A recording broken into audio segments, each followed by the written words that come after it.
कैसे हैं आप सब लोग। आज के लेक्चर में हमने करना है वेरिएशन लीड्स टू एवोल्यूशन। ठीक है, इसमें डार्विन की थ्योरी भी आ जाएगी हमारे पास, नेचुरल सिलेक्शन और आर्टिफिशियल सिलेक्शन उसके बाद हमने पढ़ना है। ठीक है, अब हम देख रहे हैं, इसको हम सिंपली ऐसे बोल सकते हैं अपनी ज़ुबान में कि लाइफ एक गेम शो है। ठीक है, अपनी लाइफ को ले रहे हैं ना, तो लाइफ एक गेम शो है जिसके अंदर हमने अपना बेस्ट वर्जन दिखाना होता है, बेस्ट पार्ट दिखाना होता है। ठीक है, हमने आगे जाने के लिए हम कर रहे हैं वेरिएशन एंड एवोल्यूशन। वेरिएशन का मतलब डिफरेंसेस। हर इंसान या प्लांट बिल्कुल कॉपी पेस्ट नहीं होता। ठीक है, एक जैसे नहीं होते, डिफरेंसेस सब में आते हैं। ठीक है, इसकी एग्जांपल हम ये देख सकते हैं कि क्लास में कितने ज़्यादा बच्चे होते हैं। ठीक है, बहुत बच्चे होते हैं तो सबकी डिफरेंस होते हैं। ठीक है, इसी तरह ओलंपिक्स जब हम देखते हैं या फिर कोई क्रिकेट वगैरह देख रहे होते हैं मैच, उसमें भी ऐसे ही होता है कि हर कोई परफॉर्मेंस अपनी अलग अलग दे देता है। ठीक है, इसी तरह वेरिएशन में भी ये थ्योरी जो है, इसमें भी ऐसे डिफरेंसेस आते रहते हैं हमारे पास। ठीक है, ये डिफरेंसेस ही वेरिएशंस कहलाती हैं हमारे। ठीक है, अब यहाँ पे देख लेते हैं, organic evolution is the change in the characteristics of population or species of organism over the course of generation. ठीक है, ये पीछे से चलती आ रही है, स्पीशीज और पॉपुलेशंस बदलती जाती हैं, बनती रहती हैं। ठीक है, अगर वेरिएशन ना होती, अगर हमारे अंदर वेरिएशन ना होती, तो हम सोचो क्या बिल गेट्स की कॉपी बनते? नहीं ना। दुनिया क्रिकेट टीम कौन खेलता फिर? कौन खेलता? सब सब तो एक जैसे होते फिर। ऐसे ही है। और कोई अमीर भी ना होता, ना कोई गरीब होता, सब एक जैसे होते हैं। ठीक है, एवोल्यूशन चेंजेस ही आती हैं एक जनरेशन से दूसरी जनरेशन में। जब ऑफस्प्रिंग जाते हैं ना, ऑफस्प्रिंग बनते हैं, तो ये सारी वेरिएशंस भी आ जाती हैं। तो इस सारे टॉपिक में हमारे पास ये चीज़ लिखी गई है। ठीक है, थ्योरी ऑफ स्पेशल क्रिएशन में ये था कि इंसान जो है वो इंसान ही पैदा किया गया है। ये मेरे लिहाज से ये वाली ज़्यादा अच्छी थी। ठीक है, कोई चेंजेस नहीं की गई, इंसान जैसा है वैसा अल्लाह ताला ने उसको पैदा किया। उसके बाद ये आ जाती है हमारे पास डार्विन, चार्ल्स डार्विन। इसने एक थ्योरी पेश की थी जिसको हमने थ्योरी ऑफ नेचुरल सिलेक्शन का नाम दिया था। ठीक है, theory of natural selection. Okay, मैं भी कहूँ अंडरलाइन क्यों नहीं, हाईलाइट क्यों नहीं है, हाईलाइटर ही नहीं यूज़ किया। ओके, तो ये डार्विन जो था, इसने क्या बोला कि इसकी जो थ्योरी के मेन पॉइंट्स थे, वो एक तो था ओवर प्रोडक्शन, दूसरा स्ट्रगल था, तीसरा वेरिएशन, चौथा सर्वाइवल, फिर पांचवा इनहेरिटेंस। ये शायद इस इधर ना लिखा हो, ये वैसे मैं आपको बता रहा हूँ कि ये थी। हर स्पीशी बहुत ज़्यादा बच्चे देती है। ठीक है, हर स्पीशी ज़्यादा बच्चे देती है, मतलब ऑफस्प्रिंग आगे अपने जनरेट करती है। ठीक है, प्रोड्यूस करती है। जैसे रैबिट को देख लो, रैबिट की फैक्ट्री खुली हुई है, ऐसे ही है। अब 18 या 90s में ना एक उधर हुई थी ऑस्ट्रेलिया में, हर जगह रैबिट ही रैबिट हो गए थे। ठीक है, स्ट्रगल फॉर एग्जिस्टेंस, एग्जिस्टेंस के लिए हमें लड़ना पड़ता है। ठीक है, टग ऑफ वार, ये वो था, रस्साकशी नहीं होती जो, वो इसमें वो वही चीज़ आ जाती है। ठीक है, एक को खींचने के लिए दूसरे को गिरना पड़ता है, एक को जीतने के लिए दूसरा नीचे आएगा। ठीक है, अब ये इसमें आ जाती हैं सारी। उसके बाद वेरिएशन, सब एक जैसे नहीं होते, कोई फास्ट होता है, कोई स्लो होता है, किसी में ज़्यादा ताकत होती है, कोई स्टाइलिश होता है, कोई हिजाब करता है, कोई हिजाब नहीं करता।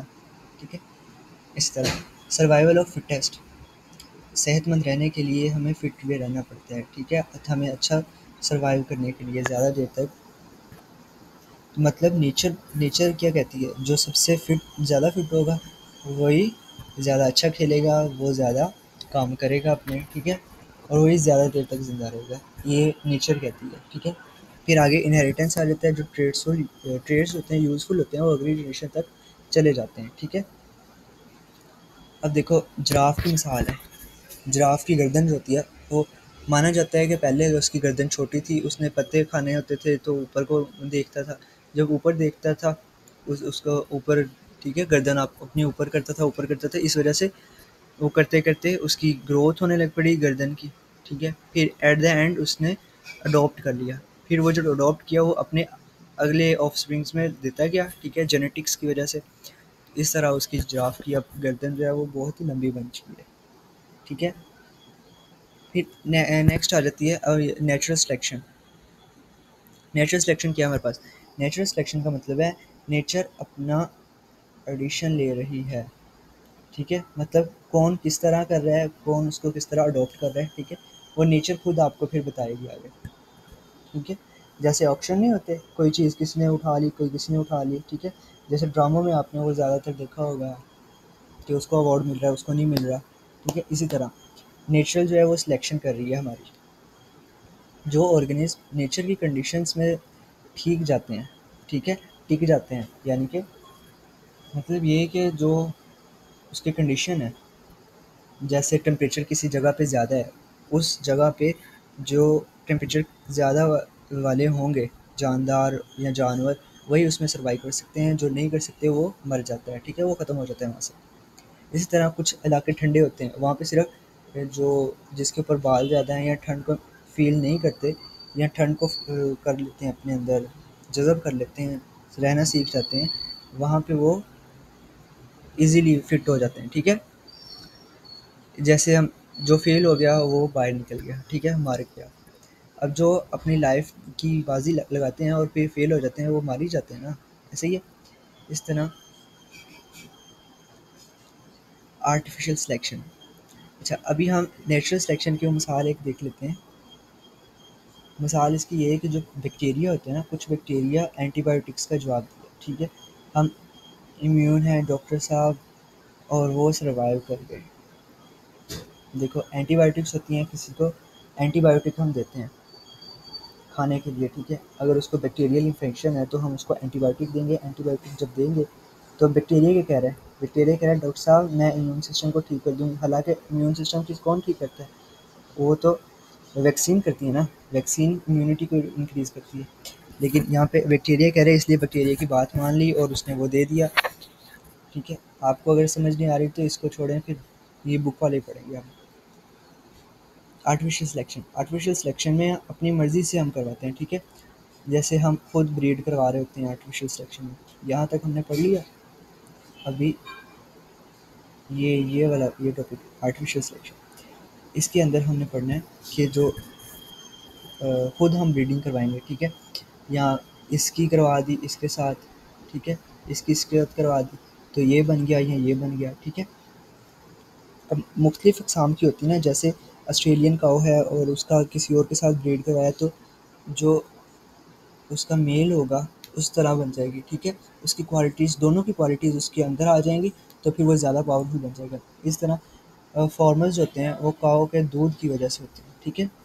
ठीक है।